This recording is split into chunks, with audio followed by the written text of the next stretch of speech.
تو وہ نواز شریف کیا کر رہا ہے؟ بلاول بھٹو زرداری آئینی عدالت کو مجبوری کہتے ہیں تو وہ نواز شریف کیا کر رہا ہے؟ سویلینز کا ملٹری ٹرائل ہونے جا رہا ہے، وہ نواز شریف کیا کر رہا ہے؟ تو یہ جو ہمارے ہاں 2 روپے کے 4 اٹھنی کا 1 والے دانشور بتاتے ہیں نواز شریف نے ناکام بنوائی، وہ دانشور جواب دیں کہ وہ نواز شریف کہاں ہے؟ اس وقت جو کچھ ہو رہا ہے، جو ایک سیاسی جماعت کے ساتھ ہوا، جو گنڈا پور کے ساتھ ہوا، جو شاہد خٹک کے ساتھ ہوا، جو باقیوں کے ساتھ ہو رہا ہے، کہ ایسے مقدمات عالیہ حمزہ کے ساتھ ہو رہا ہے، مطلب گنڈا پور کو سائیڈ پہ کریں، شاہد خٹک کو سائیڈ پہ کریں، نواز شریف کی اپنی بیٹی کی شاید ہم عمر عالیہ حمزہ جو اس کے ساتھ ہو رہا ہے، کہ عالیہ حمزہ نے پولیس والے کی وردی پھاڑ دی، جو خواتین کے ساتھ ہو رہا ہے، یہ نواز شریف ہے۔ آج آپ کو حامد میر کی گواہی ملتی ہے کہ عرفان صدیقی کے کیس میں عمران خان نے کہا تھا اتوار کو عرفان صدیقی کی ضمانت ہو جائے گی، اور عمران خان کے کہے کے مطابق ضمانت ہو گئی۔ حامد میر نے کہا اتوار کو کیسے ہوگی؟ عمران خان نے کہا ہوگی، اور ہو گئی۔ تو جو زیادتی کہیں اور سے کی گئی تھی عمران خان نے روکی، باقیوں کے کیس میں بھی روکی۔ اور یہ تمام دانشور جو گئے تھے، اسد طور کا بازو ٹوٹ گیا، پوری جماعت جمع ہو کے گئی تھی، مختلف جماعتیں جمع ہو کے گئی تھیں، قاضی فائز عیسیٰ گھر گئے تھے، اور قاضی فائز عیسیٰ امیر عباس سے سپریم کورٹ آف پاکستان میں کھڑے ہو کر کہہ رہے تھے اسد طور سے سیکھو رپورٹنگ کیسے کرتے ہیں۔ یہ جو جنرل باجوہ صبح صدیق جان کا ولاگ سنتا ہے، میں اس کو نہیں، اسد طور کو دیکھتا ہوں، اسد طور سے سیکھو رپورٹنگ کیسے کرتے ہیں۔ وہ اسد طور قاضی فائز عیسیٰ کا شکریہ ادا کرتا رہا، اور کیا ہوا تھا؟ ہم نے کیا دیکھا کہ اسد طور جو ہے وہ گرفتار ہوا، اور اس کے بعد بھوک ہڑتال بھی اس کو کرنا پڑی۔ ان میں سے کوئی گیا دوبارہ اسد طور کے گھر؟ یہ وہ لوگ جو بلوچستان کے لوگوں کو سڑکوں پر آلتی پالتی مار کے بیٹھ کر ان کی بچیوں کو گود میں اٹھاتے تھے، ان کے ساتھ تصویریں کھنچواتے تھے، لگاتے تھے، اب ان میں سے کوئی بولتا ہے؟ یہ طاقتوروں کے کاسالیس لوگ ہیں، اور یہ کاسالیسی کرنے سے باز نہیں آ سکتے۔ ان کا جنم آمریت کی کیاری میں ہوا تھا، یہ اسی طرح سے چلیں گے۔ بھٹو ڈیڈی کہتے تھے ایک ڈکٹیٹر کو، میاں نواز شریف روحانی والد قرار دیتے تھے ایک ڈکٹیٹر کو، اور ایک ڈکٹیٹر کے مکے لہرانے پر کراچی کی متحدہ قومی موومنٹ 12 مئی کر بیٹھی تھی۔ اب یہ سب چیزیں ہمارے سامنے ہیں، دونوں جانب سے جو کچھ ہوا تھا اس روز وہ ہمارے سامنے حقیقت ہے۔ تو یہ سیاسی جماعتیں اس وقت یہ کر رہی ہیں۔ اس کے بعد آپ ایک چیز دیکھیے کہ قاضی فائز عیسیٰ نے عدالت میں کیا کیا۔ باضابطہ طور پر ان پر اعتراض کیا گیا۔ یہ جو الیکشن ٹرائیبیونل کا کیس ہے، سلمان اکرم راجہ صاحب کہتے ہیں آج ایک اور چیز سامنے آئی۔ عالیہ نیلم صاحبہ نے 4 ججز اڑا دیے، 6 ججز دیے تھے شہزاد ملک صاحب نے، ان کو اٹھا کر سپریم کورٹ لائے، ورنہ کسی کو ترقی دینے کی سوچ نہیں ہوتی۔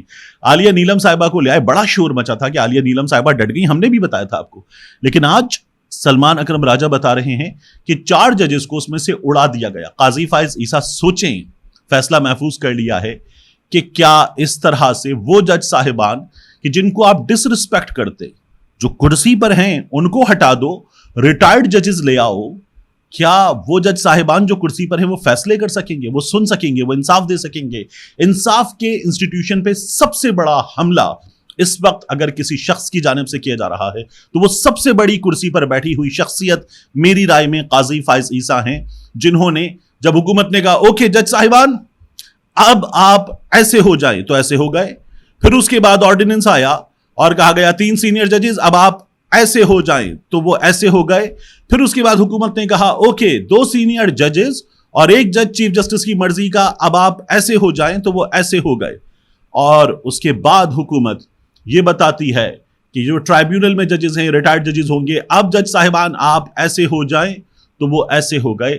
یہ تذلیل اگر انصاف کے ادارے کی عدلیہ آزاد ہوتی ہے، آزاد عدلیہ ہی انصاف دیتی ہے، یہ تذلیل اگر انصاف کے ادارے کی کوئی شخص کروا رہا ہے تو وہ چیف جسٹس قاضی فائز عیسیٰ ہیں، جنہوں نے اس سے پہلے ہمیں یہ بتایا کہ آرڈیننس لانا توہین ہے، اور اب وہ کہتے ہیں توہین لانا آرڈیننس ہے، توہین کرنا آرڈیننس ہے۔ یہ قاضی فائز عیسیٰ اس وقت ہمارے سامنے کر رہے ہیں۔ یہ صورتحال ہے۔ اس صورتحال میں اب ایک اور بحث ہو رہی ہے کہ نئے ISI چیف جنرل عاصم ملک، ان کے آنے سے کیا ہوگا۔ کل آپ میں سے بہت سے لوگوں نے ٹویٹر پر، جب میں نے آپ کو بتایا کہ میں تو 15 اگست کو یہ خبر دے کر بیٹھا ہوا تھا، کچھ حوالوں سے کچھ معلومات مل رہی تھی، تو آپ لوگوں نے پوچھا کہ ان کے آنے سے کیا ہوگا، اب یہ بھی بتائیے۔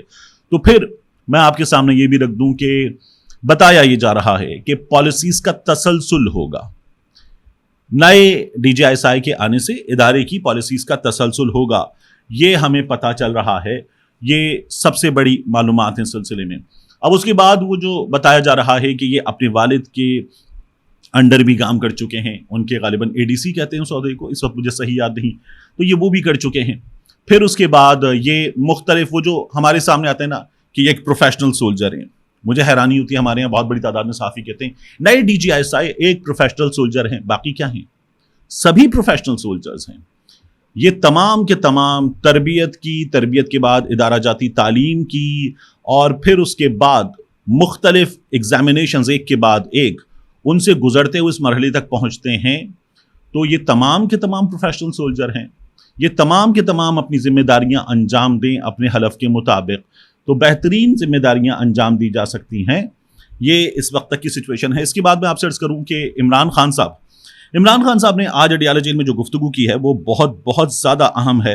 عمران خان صاحب اڈیالہ جیل میں گفتگو کرتے ہوئے آگے کا جو پلان ہے وہ پلان بھی دے رہے ہیں, اور army chief general Asim Munir پر ایک بار پھر عمران خان صاحب نے جو باتیں کی ہیں وہ تمام کے تمام عمران خان صاحب کے الفاظ کوٹ ان کوٹ میں آپ کے سامنے رکھ دیتا ہوں.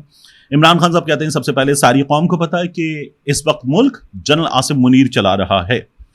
وہ یہ بھی کہتے ہیں کہ جنرل آصم منیر نے مجھے توڑنے کے لیے توشہ خانہ ریفرنس میں بشرا بی بی کو سزا دلوائی. اگر مجھے کچھ ہوا, میری بیوی کو کچھ ہوا, تو ذمہ داری جنرل آصم منیر پر ہوگی. عمران خان صاحب یہ کہتے ہیں. وہ کہتے ہیں کہ جو لندن پلان تھا وہ جنرل آصم منیر اور نواز شریف کے درمیان تھا. عمران خان صاحب یہ بھی کہتے ہیں کہ دو لوگوں کو, علی زیدی کو, عارف الوی کو, یہ بات بتا چکے تھے کہ آپ یہ آصم منیر کو بتا دیں کہ مجھے یہ بات پتا ہے. پھر عمران خان صاحب یہ کہتے ہیں کہ لندن پلان کے لیے ججز کو بھی ساتھ ملایا گیا. آئی ایس آئی نے ججز کی تقرریاں کروائیں. اگست میں جب مجھے پکڑا گیا تو پولیس میرے بیڈ روم میں داخل ہوئی, وہاں سے میرا پاسپورٹ اور چیک بک بھی لے گئے.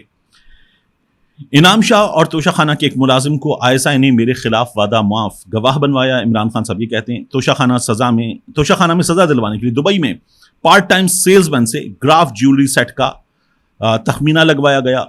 توشہ خانہ ریفرنس بنانے پر چیئرمین نیب اور انعام شاہ کے خلاف کیس کروں گا. فواد چودھری پریس کانفرنس کر چکا تھا لیکن اس کے باوجود اسے وعدہ معاف گواہ بنانے کے لیے پکڑے رکھا. پرویز الہی اور شاہ محمود قریشی آج پریس کانفرنس کر دیں تو ان کے کیسز ختم ہو جائیں گے.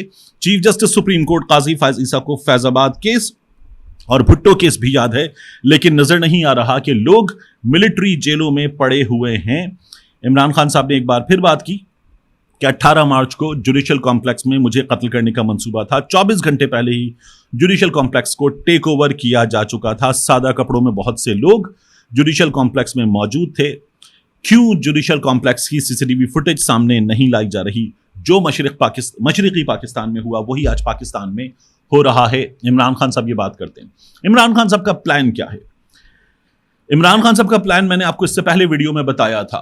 مختلف طریقوں سے موبلائزیشن, مختصراً دوبارہ بتا دیتا ہوں, اور اس موبلائزیشن میں مختلف چیزیں ہیں, ایونٹس ہیں, اور پھر اس کے بعد فائنل کال. وہ فائنل کال 1 ملین مارچ کی ہو, وہ فائنل کال 1 عدد دھرنے کی ہو, اور یا وہ فائنل کال جو ہے وہ اس کے علاوہ کچھ ہو. یہ عمران خان صاحب اپنی جماعت سے ڈسکس کر رہے ہیں, اور اس میں جو سب سے پروبیبل پلان یہ ہے کہ ایک پرامن دھرنا جو مرکزی طور پر اسلام آباد میں دیا جائے گا, راولپنڈی اسلام آباد کے کسی سنگم پر دیا جائے گا, اس کا انتخاب کیا جا رہا ہے. اور پھر اس کے بعد مختلف شہروں میں مختلف دھرنے. عمران خان صاحب کی جماعت کے ایک رہنما سے میری بات ہوئی, انہوں نے کہا کہ دیکھیے لبیک والے کیوں کامیاب ہیں, کیونکہ لاہور کے 13 پوائنٹس لبیک والے بند کر دیتے ہیں, اس کے بعد وہ شہر میں دھرنا دیتے ہیں اور دھرنا دے کر بیٹھ جاتے ہیں. انہوں نے کہا کہ اگر ہماری جماعت کے 40-50 ہزار لوگ جو ایک جلسے میں جمع ہوتے ہیں وہ ایک دھرنے میں بیٹھ جائیں اور وہ پرامن دھرنا کسی ایک جگہ بیٹھ جائے تو اس پرامن دھرنے کو, اور انہوں نے کہا اسے پچ ہی پرامن دھرنا کرنا ہے تاکہ اس کے خلاف کوئی چیز, کوئی بڑا پلان کہ ہم کیا کرنے جا رہے ہیں وہ نہ کیا جا سکے, اور ہم دنیا کو بتائیں کہ ہم پرامن دھرنے پر جا رہے ہیں, نتھنگ بٹ پرامن دھرنا. تو پھر کیا ہو سکتا ہے؟ عمران خان صاحب کی جماعت کے وہ رہنما کہتے ہیں تو کیا 40-50 ہزار لوگوں کو اٹھایا جا سکتا ہے؟ کیا 40-50 ہزار لوگوں کو کسی ایک جگہ سے آنسو گیس کے شیل، میں نے کہا بالکل کیا جا سکتا ہے، آنسو گیس کے شیل چلائے جا سکتے ہیں، اٹھایا جا سکتا ہے. انہوں نے کہا پھر وہ لوگ اس سے زیادہ طاقت کے ساتھ خود آ کر بیٹھیں گے جنہیں آنسو گیس کے شیلز کے ذریعے اٹھایا جاتا ہے، کیونکہ ہم یہ پہلے بھی دیکھ چکے ہیں. یہ اس رہنما کا کہنا تھا، اس کا یقین تھا. بہرحال آپ مجھ سے میری رائے لیجیے تو میں کہوں گا کہ جو پرامن دھرنا ہے، ایک بڑا پرامن دھرنا، اور اس کے بعد ہر شہر میں جگہ جگہ پرامن دھرنے جن میں تمام لوگ موجود ہوں، نہ صرف یہ کہ اس میں نوجوان ورکرز موجود ہوں، اس میں مرد ورکرز موجود ہوں، بلکہ اس میں سب موجود ہوں، ہر طبقہ فکر کے لوگ موجود ہوں اور ہر جنس، ہر عمر کے لوگ موجود ہوں. وہ پرامن دھرنا جمہوری ہے، آئینی ہے، اور وہ پرامن دھرنا حل ہو سکتا ہے اس سچویشن کا، جس میں انصاف کا ایوان، پارلیمان، تمام چیزیں یہ طاقتوروں کے آگے سرنگوں کر چکی ہیں. ملتے ہیں انشاءاللہ آپ سے اگلی ویڈیو میں.